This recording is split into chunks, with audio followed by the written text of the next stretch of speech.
Hello everybody, welcome to the Talking Tendons podcast. Today I'm going to start a little bit of a regular series talking about some new papers that have come out in the tendinopathy space that are really interesting.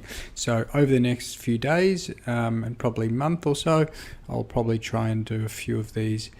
And that is leading up to a Mastering Lower Limb Tendinopathy course that is going on in Melbourne at the end, at the start of June. So I can link the details to this podcast for that, for anyone who's interested. So today I'm going to be talking about a systematic review that was published in the Journal of Clinical Medicine. Journal of Clinical Medicine is what they call a high quality open access journal.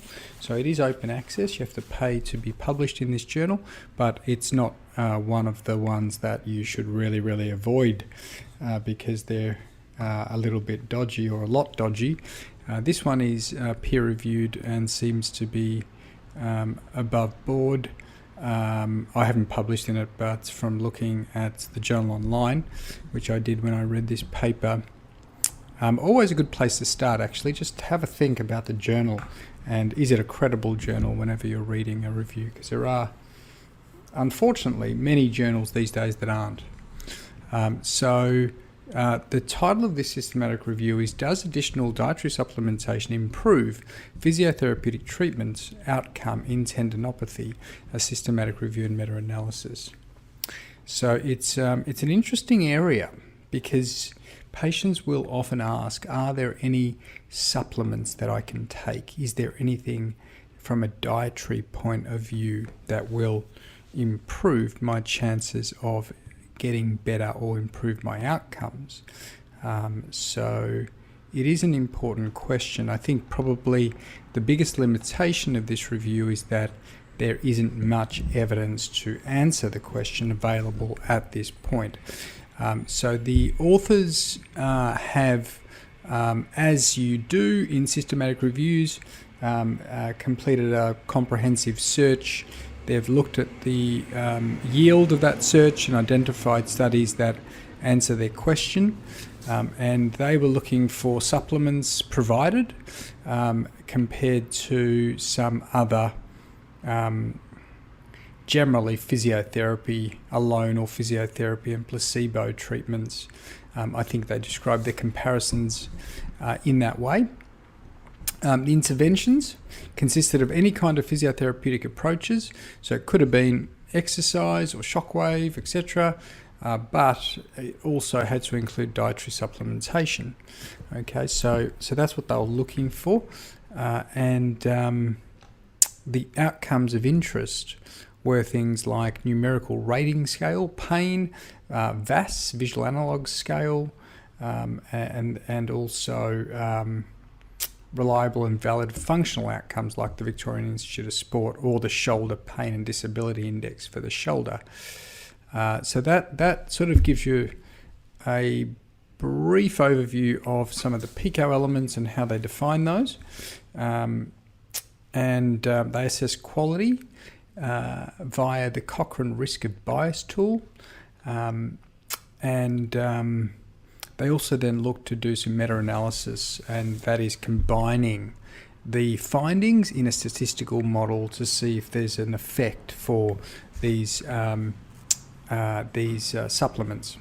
Okay, so on to the interesting part. What did they find? And I guess again, this is the limitation. There's not a lot of evidence. There was only 6 studies, and they were really heterogeneous. So there's a really good summary of the info that they provide in a series of tables. So I'd encourage you to have a look at it. Table 1 gives the authors and generally the comparisons, the population and the demographic groups, so the ages and things like that. And there's a huge variation. So for example, some of the ages are 15, the mean of 15 must have been, I imagine, some dancing population. Because it is a flexor hallucis longus issue. Then you've got the more typical tendinopathy populations of 45 to 52. You've got different tendons, Achilles, patella, rotator cuff mainly, but also, as I said, the flexor hallucis longus in one of the studies. So there's very diverse demographics and site of injury, or site of pain or condition, I should say. And also, what's hugely diverse is the details of the dietary supplements. Now, they do give a very, very good summary table, as I say. Table 2, have a look at that for details of the dietary supplements. And they describe in every study the exact dietary supplements, the ingredients of the dietary supplements, and the assumed effect. So there's things like, collagen type 1 given in quite a few. Hydrolyzed specific collagen peptides, hydrolyzed collagen type 1. So that is an obvious one, and that's really designed for increasing, stimulating metabolism proliferation, trying to lead to some sort of, I guess, adaptive or healing response. There's also other types of supplements. So there's creatine in one, for more of an anti-inflammatory effect. There are also other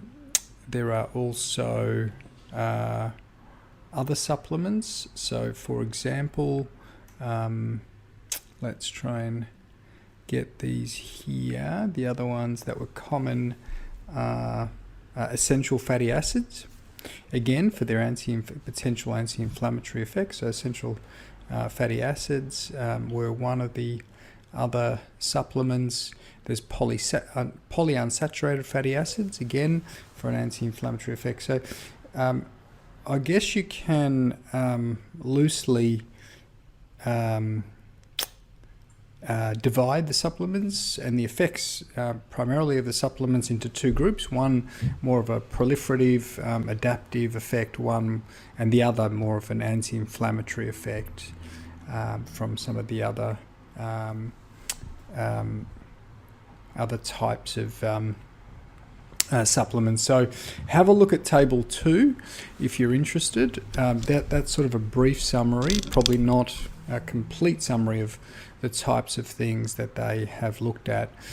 So in terms of what they found from these supplements, and it's really important also to note that there's really, really diverse comparators as well. So the types of things they were doing as a comparator was quite diverse, and that's also important to bear in mind. And there was also quite a lot of diversity in terms of study quality or risk of bias. But down to the bottom line, what they actually found was that they did find evidence in a meta-analysis that there was some effect of favouring the experimental group, the one that had the supplements, versus the one that didn't. So there may be some effect. And remember, some people would really frown at this meta-analysis, some purists, because there are so much diversity in what they've done, but also in the groups, the populations. So from a clinical point of view, you might question whether it's actually valid to combine all these different groups. But if you look at the individual studies, there's some trends favouring, probably not statistically significant for most individually, but there's some trends favouring the supplement groups. So that was for pain outcome. So it's interesting, and it's probably worthy of further investigation. And I guess that's the phrase that everyone dreads when they're reading systematic reviews. You know, the phrase that pretty much every author ends with, which is we need to do more studies. And in this case, unfortunately, it is true.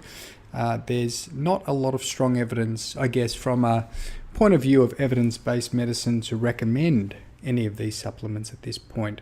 However, if your patient is asking about them, probably the thing that you could do, and the thing that I do, is point them towards the evidence and say, look, this is the evidence at the moment. This is you can find links to these things. And I know in Australia there's the PRATE study, P-R-A-E-T, which has Tendofort, which can be bought online. And some patients will choose to take supplements even knowing that the evidence is underdeveloped, and that's fine.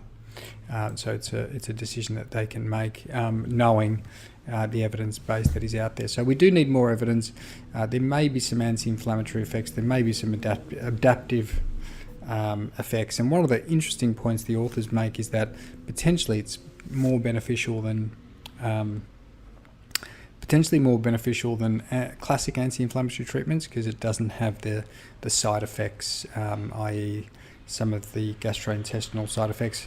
But they do also make the important point that perhaps anti-inflammatory treatments is not what we need for every tendinopathy patient anyway, which is a real debate at the moment, well, ongoing, I guess, for a long time. What is the place of anti-inflammatory treatments anyway? So we won't go into that today. Maybe I'll do another podcast about it at some point. I think I will, because I'm really interested in it, but hold that off for another time. Thank you very much for listening. I will link the systematic review, and it's a good one, as I say, to share with patients if they're interested in dietary supplements for tendinopathy. Thanks very much. See you next time.